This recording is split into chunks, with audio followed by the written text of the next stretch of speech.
Hello and welcome to another video review. This is Battalion 1944 for PC, Xbox One, and PlayStation 4. What you're seeing here is the PC version. This is a multiplayer-only first-person shooter developed by Bulkhead Interactive and published under the Square Enix Collective program that was released in full in May of this year, but it did release into early access in February of last year. And since its full release, it's gotten a bit of a mixed reception overall, though I haven't really seen all that many people taking a look at it. You'll see a few YouTubers here and there taking a look at it, but I haven't seen any major publications doing any reviews on it or anything like that, and the game's been out for a fair while now. So what are you going to find when you take a look at Battalion 1944? Is it a faithful recreation of the Call of Duty gameplay style of yore, or is it something else entirely? Well, let's go ahead and delve right into it and find out. And like always, we'll go ahead and start with the presentation. The game does run on Unreal Engine 4, although honestly you can't really tell the difference between it and games that came out almost a decade ago at this point, because it really doesn't take much advantage of Unreal Engine 4 at all. I mean, it doesn't look bad by any stretch of the imagination, but some of the animations look a bit wonky, the character models aren't particularly great, the texture quality in particular with the environment is often fairly low res,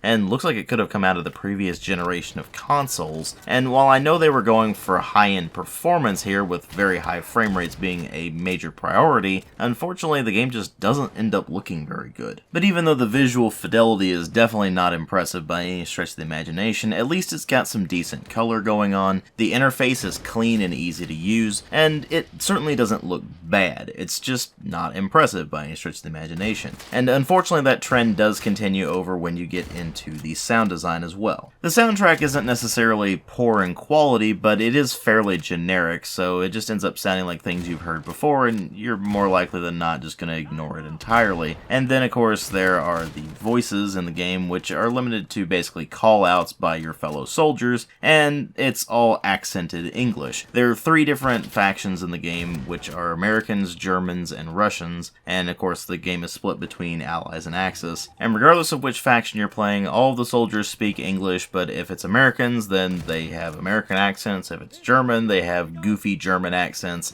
and if it's Russian, they have fairly poor Russian accents. And while the voice acting does generally get the job done as far as giving you some situational context as to what's going on, unfortunately they don't really do anything that's impressive, and that's not really going to happen in a multiplayer shooter anyway, so that just ends up being mildly disappointing, but overall doesn't affect the experience all that much. Then you move over into the sound effects themselves, and you find that they're a fairly mixed bag. Some of the weapon sounds are relatively beefy and concussive, but they definitely lack that really nice bass kick, but then some of the other weapons just sound absolutely pathetic when they really don't have much reason to. But then there are other weapons that don't even really sound like guns at all. I mean, the STG-44 doesn't really sound that much like a gun. It sounds more like a piece of machinery going back and forth, and not much more than that. And if you were hoping for the explosion sounds to be more beefy and concussive than the gunfire, unfortunately you're going to be rather disappointed, because in a lot of cases the guns actually sound more beefy and concussive than the explosions do. They just end up having that fairly dull quality that a lot of explosions in a lot of games have, and unfortunately that just makes it rather disappointing in the long run. And that's really the word I would use to describe the presentation overall. Disappointing. It's not something that really detracts from the experience all that much, but nor does it add to the experience either. I mean, at least as unimpressive as the visuals are, the game does perform very, very well, and even though the sound effects themselves are a bit disappointing, at least they're not really gonna distract you from what's actually going on in the game. But of course what really matters here is the gameplay. Since this is a multiplayer only first-person shooter, there's no story to speak of other than it simply being a World War II themed first-person shooter. So what are you actually going to see here?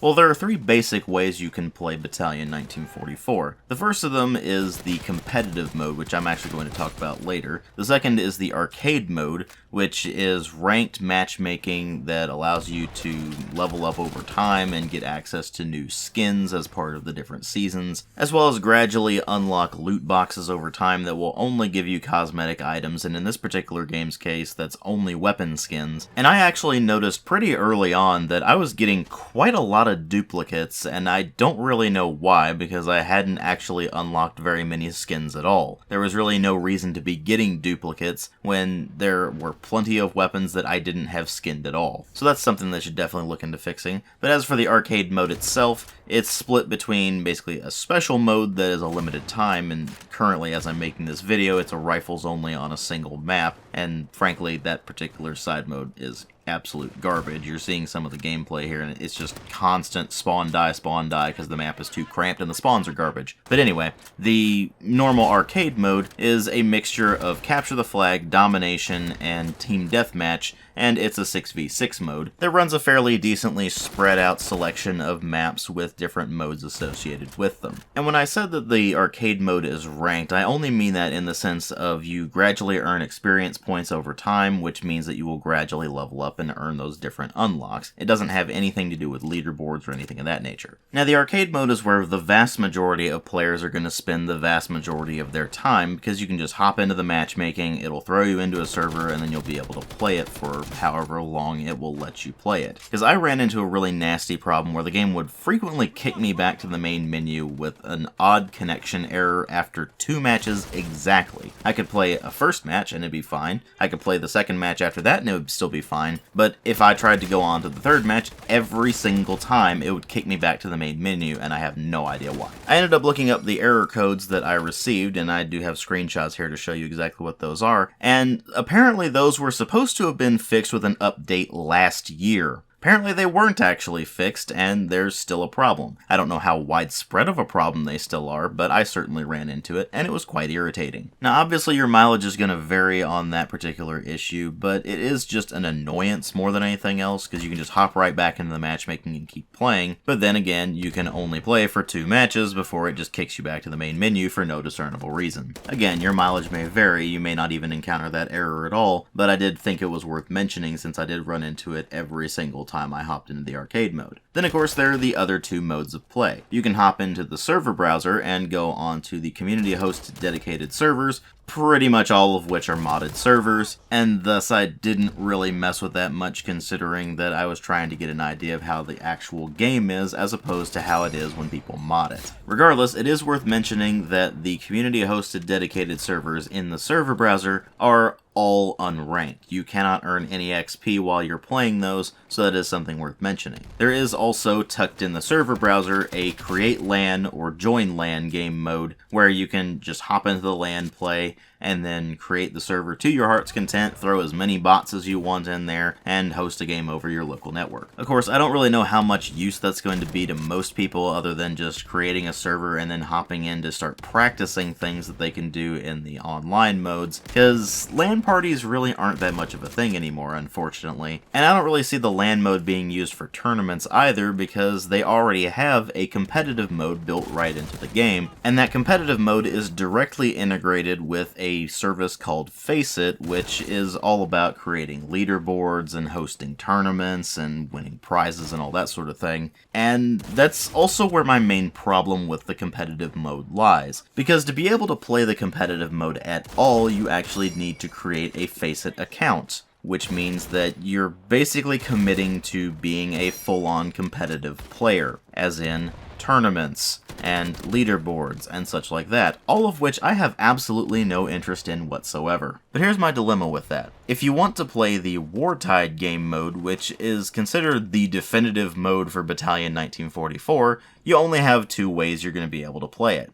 Either in unranked through the Create LAN game or through the community hosted dedicated servers, again, most of which of those are modded, so I didn't bother with those, or you play it through the competitive mode and have to register for that Faceit account. So with me not giving a crap about structured competitive play, I didn't bother creating a Faceit account. I instead just went into the Create LAN game and set it up to be a Wartide game mode and threw in a bunch of bots just to see what it was like. And since the bots in this game are really not very good at all, I also went online to look up some gameplay of the Wartide game mode just to see what it is actually like in proper competitive mode. And the funny part about it was I actually didn't really need to play the Wartide game mode in its actual competitive mode to know what it's like, because I've played Counter-Strike, and Counter-Strike Source, and Counter-Strike Global Offensive, Here's how Wartide works. The first round is knives only. Once you've finished that, the winning team of that particular round gets to pick whether they want to be allies or Axis. At that point, it kicks into the actual mode proper, where one team is defending 2 points on the map, and the other team is trying to plant a charge at one of those particular points in order to destroy it, or eliminate the enemy team. At the beginning of each round, you have a sort of buy phase, where you can purchase the different weapons that are available to you, as well as either a frag or a smoke grenade, and all of those cost tokens. You earn these tokens by doing things like winning the match, or planting or defusing, or things like that. Just the various objectives you're going to be going for anyway. And you can also donate your tokens to other members of your team if they're running rather low. You only get one spawn per round, and if you manage to survive the round, whatever equipment you were carrying carries over into the next round, and if you didn't survive the round,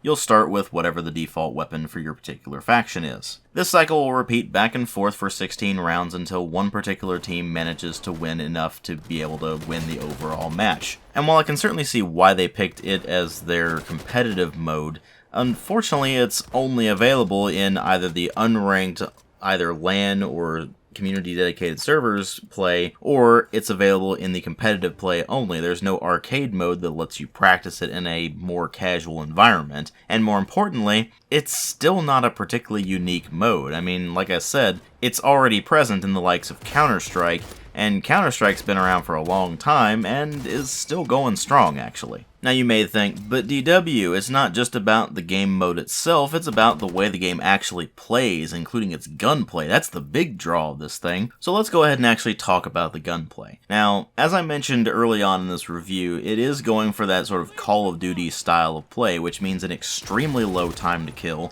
You do have hit markers that come up whenever you hit an enemy, and it's going for the old school Call of Duty style, which is that in the arcade mode at least, you have a selection of any of the available weapons for your given team, and if you're in the Wartide mode, then it's that full selection, just with the token system instead of being able to select whatever you want. There is a 2-weapon limit, and you spawn with whatever your selection of primary weapon was, as well as a pistol, and then of course you can swap the pistol out for whatever you can find in the map later on. And of course you also have the ability to carry a single frag and smoke grenade each, and you can use those to either do some area denial, or just fling them across the entire map like you could in Call of Duty 4 and try to take enemies out that way. But of course you are going to be primarily relying on the guns themselves, and to that end you're going to find some very noticeable things very quickly. The first of which is that there is basically no recoil in this game at all, or at least I certainly didn't notice any because it was that minimal. This in turn means there's effectively no downside to using any of the fully automatic firearms, because you're going to be able to keep those on target with absolutely no effort whatsoever, and it's just going to be bullet hose time.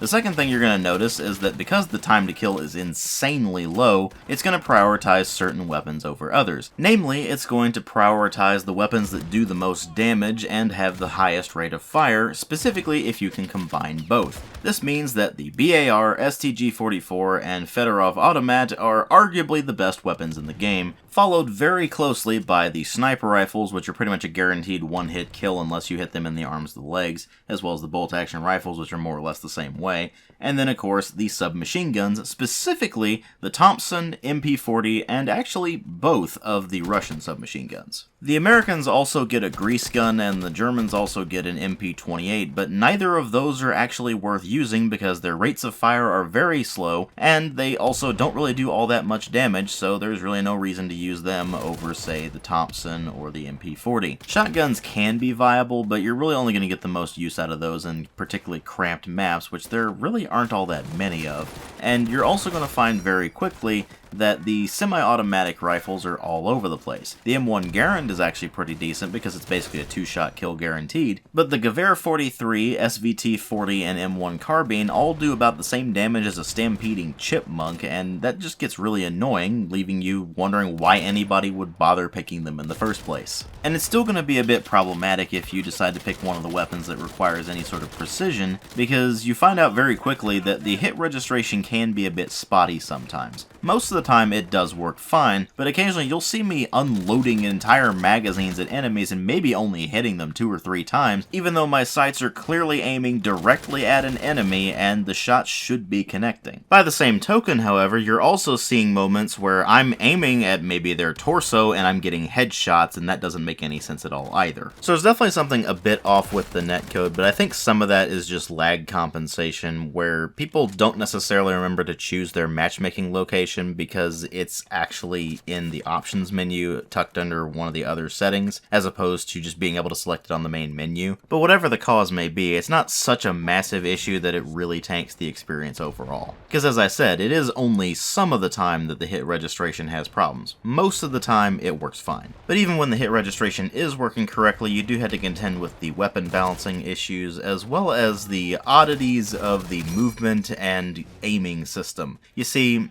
it turns out that when you jump in this game, you actually maintain your accuracy for the most part. So it's very easy to do a leap and then just shoot in midair and insta-gib somebody. And of course, since the time to kill is so low, you can also just leap around a corner and just spray a few bullets in someone's general direction, and chances are you'll probably take them out as well. Now, I have seen some people say that it's all about the advanced movement and it's all about skill and leaning around corners and such, and I don't see people doing that very much. I mean, sure, I see people leaning all the time, but I certainly don't see people trying to take advantage of the advanced movement, air quotes. In fact, more often than not, it doesn't really afford you that much of an advantage, if it even gives you an advantage at all. And honestly, I haven't really seen a whole lot of skill come into play either. I mean, sure, you can make the argument that people who are using the bolt-action rifles and the sniper rifles require some degree of skill, because you do actually need to at least be able to aim properly to get that one shot off, but really that can only take you so far, and most people end up using the automatic rifles, or to a lesser degree the submachine guns, because there's really no disadvantage to using them. I mean, sure, submachine guns do slightly less damage at range, but it's the difference between a 2-shot kill and a maybe 3 or 4-shot kill. It's really not that significant in the long run, especially when the rate of fire is such that you're going to get all those shots off in such a short time, the enemy is not even going to be able to react to you in the first place. And here's the thing. In a very casual first-person shooter like, say, Call of Duty, which is aimed at a more general audience, that's not necessarily that big of a problem. They're not necessarily supposed to require much skill in order to play. But this game is not really aimed at the casual audience.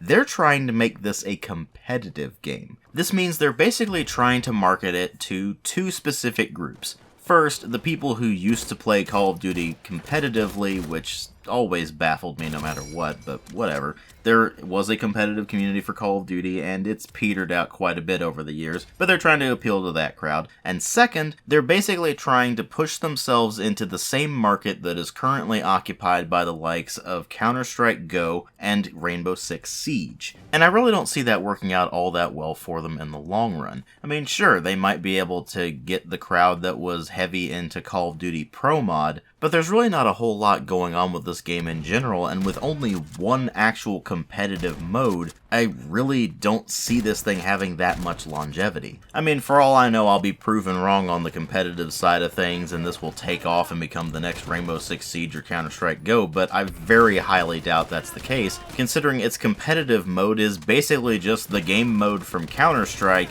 but with gunplay inspired by Call of Duty. And I don't even think they're going to be able to maintain the casual crowd for very long either, because if you aren't playing the game competitively and you're just going into, say, the arcade mode, then the game modes on display there are all very standard Call of Duty fare, team deathmatch, capture the flag, and domination, and regardless of which mode comes up in the rotation, the maps that you're playing on are just okay at best. I mean, the dock map is pretty terrible, but other than that, the rest of them are just okay. There's nothing particularly special about them. And for the casuals out there, there's not really much of a progression system either. I mean, sure, you're going to be earning weapon skins, but that's really it, and I don't think that's enough to keep people coming back for very long. I mean, don't get me wrong, it's nice to have a game that doesn't have any gameplay affecting unlocks, that you don't have to go in there and level up your weapons in order for them to be even the slightest bit viable or something along those lines, but at the same time, that focus on the more competitive crowd is really going to limit the audience that this is going to have, and again, I just have concerns about its longevity. I'm not sure it's going to be able to maintain that. And with the weapon balancing being as messy as it is and the time to kill being so low, I can very easily see people getting very frustrated with it very quickly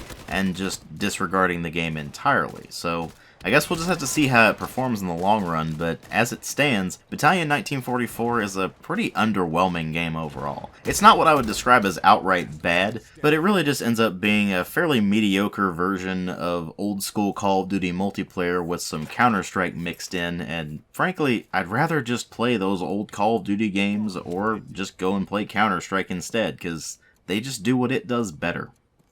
So ultimately, I give this a 2.5 out of 5. Thanks for watching.